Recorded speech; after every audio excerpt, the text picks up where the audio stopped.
Assalamualaikum warahmatullahi wabarakatuh. Perkenalkan, nama saya Wulan Rahmawati. Di sini saya akan membahas mengenai kerangka dasar penyajian dan penyusunan laporan keuangan.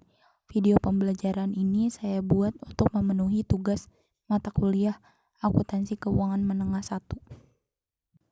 Kerangka dasar penyajian dan penyusunan laporan keuangan ini sering juga disebut sebagai kerangka konseptual.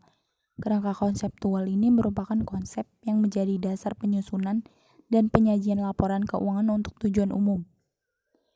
Digunakannya sebagai pedoman penyusun standar dalam mengembangkan standar di masa mendatang dan pedoman dalam menyelesaikan masalah akuntansi yang belum diatur oleh standar yang ada.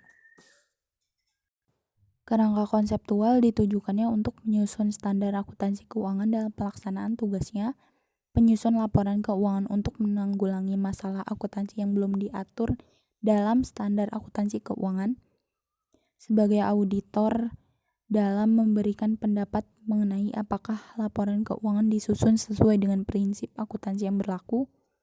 Yang terakhir, para pemakai dalam menafsirkan informasi yang disajikan dalam laporan keuangan. Kerangka konseptual PSAK ini mengadopsi langsung Conceptual Framework IAS atau International Accounting Standard.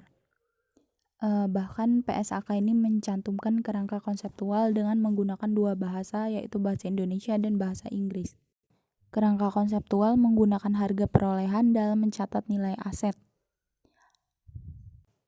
Menurut PSAK, kerangka konseptual itu terdiri dari pengguna laporan keuangan, tujuan laporan keuangan, asumsi dasar, karakteristik kualitatif, konsep pengakuan dan pengukuran unsur laporan keuangan, dan yang terakhir, konsep pemeliharaan modal. Kerangka konseptual ini berlaku untuk semua jenis entitas kecuali instansi yang mengacu pada SAP dan SAK etap. Jadi berlakunya itu untuk semua jenis entitas baik sektor publik maupun sektor swasta.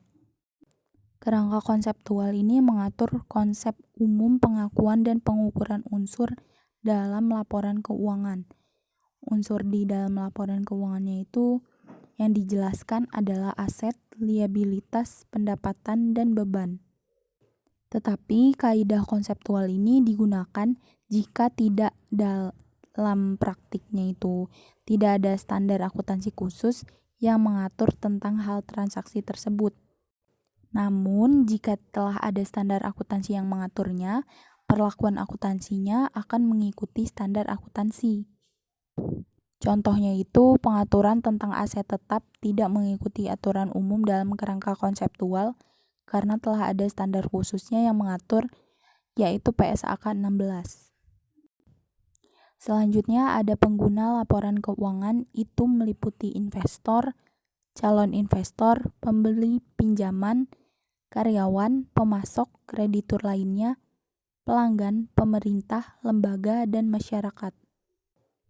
Laporan keuangan diperlukan oleh investor untuk menilai entitas dan kemampuan entitas membayar dividen di masa mendatang. Kalau untuk karyawan itu melihat kemampuan memberikan balas jasa, manfaat pensiun, dan kesempatan kerja. Kalau untuk pemberi jaminan, laporan keuangan itu untuk melihat kemampuan membayar utang dan bunga yang akan mempengaruhi keputusan apakah akan memberikan pinjaman atau tidak. Lalu pemasok dan kreditur lainnya itu laporan keuangan itu digunakan sebagai kemampuan entitas membayar liabilitasnya pada saat jatuh tempo. Lalu untuk pelanggan itu untuk melihat apakah kemampuan entitas menjamin kelangsungan hidupnya. Kalau untuk pemerintah itu untuk menilai bagaimana alokasi sumber daya. Sedangkan untuk masyarakat itu untuk melihat tren dan perkembangan kemakmuran entitas. Menurut kerangka konseptual IFRS, tujuan laporan keuangan adalah menyediakan informasi mengenai posisi keuangan, kinerja, serta perubahan posisi keuangan yang bermanfaat bagi sebagian besar pemakai informasi untuk mengambil keputusan ekonomi. Sebuah informasi keuangan yang disusun itu harus memiliki karakteristik kualitatif relevan, keandalan, dan dapat dipahami. Karakter kualitatif itu terdiri dari dapat dipahami, relevan, keandalan, dan dapat dibandingkan. Kalau dapat dipahami itu artinya laporan keuangan harus dapat dipahami oleh para pemakai agar dapat digunakan untuk pengambilan keputusan.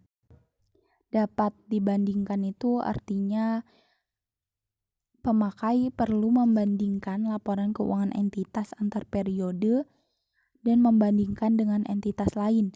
Tujuannya untuk perbandingan antar periode dengan entitas lain, maka pengukuran dan penyajian dari transaksi harus dilakukan secara konsisten.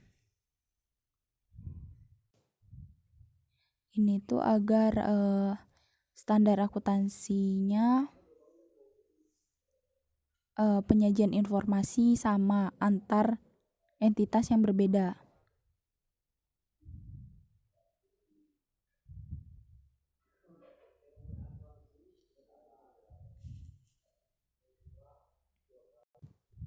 Selanjutnya dikatakan relevan jika informasi tersebut mempengaruhi keputusan ekonomi pemakai, sehingga dengan membantu mengevaluasi peristiwa masa lalu, masa kini, dan masa depan, mengoreksi hasil evaluasi di masa lalu, informasinya digunakan untuk memprediksi kinerja dan posisi keuangan di masa depan.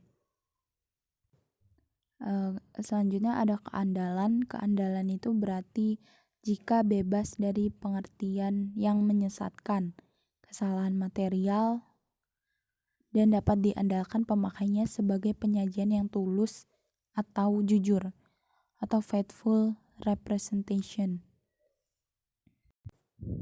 Mungkin itu saja yang dapat saya sampaikan. Lebih kurangnya saya mohon maaf. Wassalamualaikum warahmatullahi wabarakatuh.